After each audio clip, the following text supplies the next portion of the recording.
नमस्कार, मैं रघुनाथ प्रसाद आज चर्चा कर रहा हूं, जिसकी चर्चा सोशल मीडिया पर जुलाई और अगस्त में बहुत अधिक हुई है। अमेरिका में सैन जोस हेडक्वार्टर पे एक कंपनी है,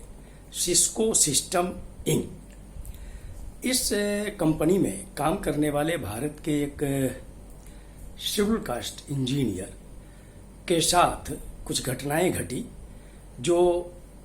दक्षिण भारत के ही दो जो उच्च पदस्थ सहकर्मी हैं, जो वहाँ के डोमिनेंट कास्ट को बिलोंग करते हैं, उनके द्वारा की गई। उन्होंने उस इंजीनियर के प्रमोशन में तो बाधा पहुंचाई ही, बोनस का भी भुगतान नहीं होने दिया गया। ये विषय काफी चर्चा का हो गया। और वैसी परिस्थिति में अमेरिका जैसे देश में, जो इतना विकसित देश है, और वहां की कंपनियों में अगर इस तरह की घटना हमारे देश से गए हुए, जो अपने दोनों वर्ग देशवासी ही हैं, लेकिन एक जो यहाँ का सप्रेस्ड क्लास है, वहां भी अगर इस तरह की घटना को फेस करे तो यह अत्यंत ही दुखदायी बात है, जिसकी कल्पना नहीं की जा सकती है। अमेरिका के विभिन्न कार्यालयों, विभिन्न कंपनियों के कार्यालय में जो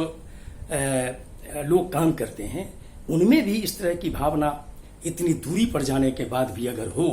तो इससे दुखद क्या बात हो सकती है। एक तरफ तो हमारे देश की बॉलीवुड की कलाकार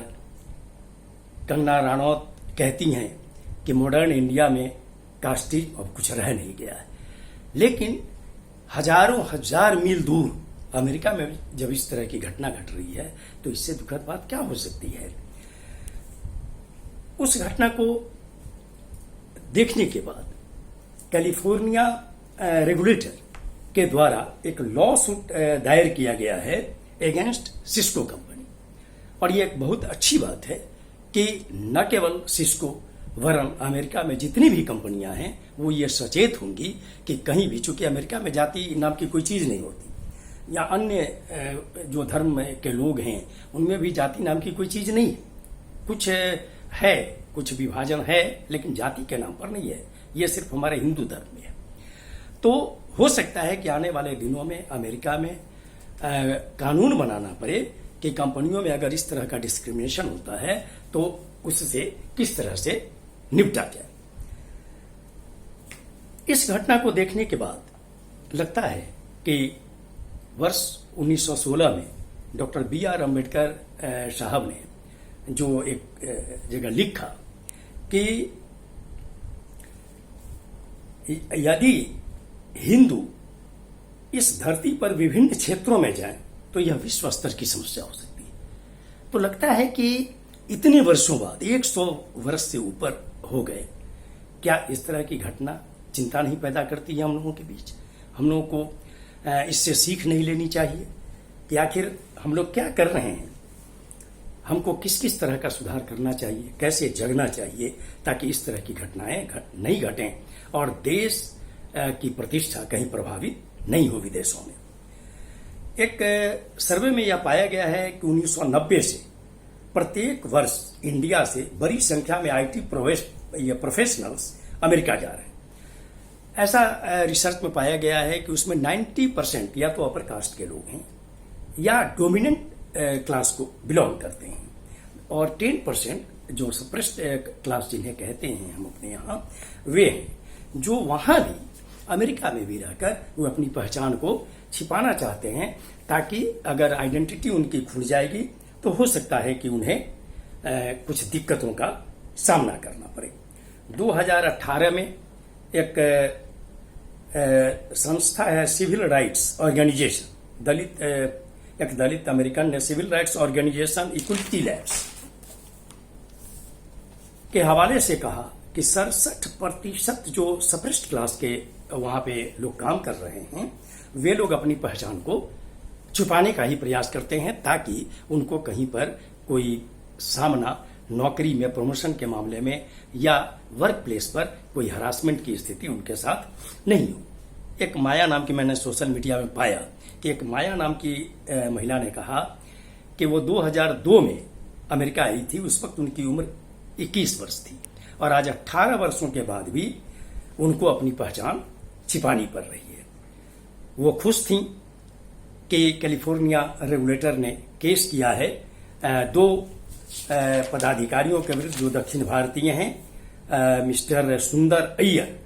और रमणा कैंपेला, और वो खुश हैं कि इसका प्रभाव पड़ेगा और यहाँ पे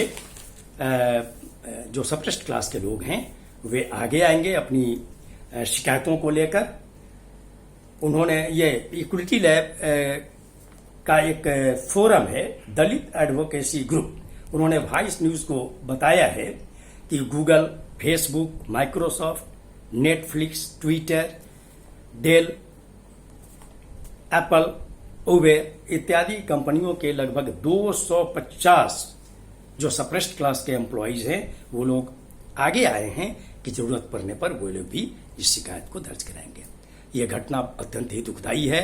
मैं एक भारतीय नागरिक के रूप में भारत सरकार से अनुरोध करता हूं, विदेश मंत्रालय से अनुरोध करता हूं कि इन घटनाओं का संज्ञान अवश्य लिया जाए और अपने एम्बेसी के माध्यम से न केवल अमेरिका वरन विदेश में जहां जहां भी हमारे लोग रहते हैं, चाहे वो ब्रिटेन हो या फ्रांस हो, रूस हो,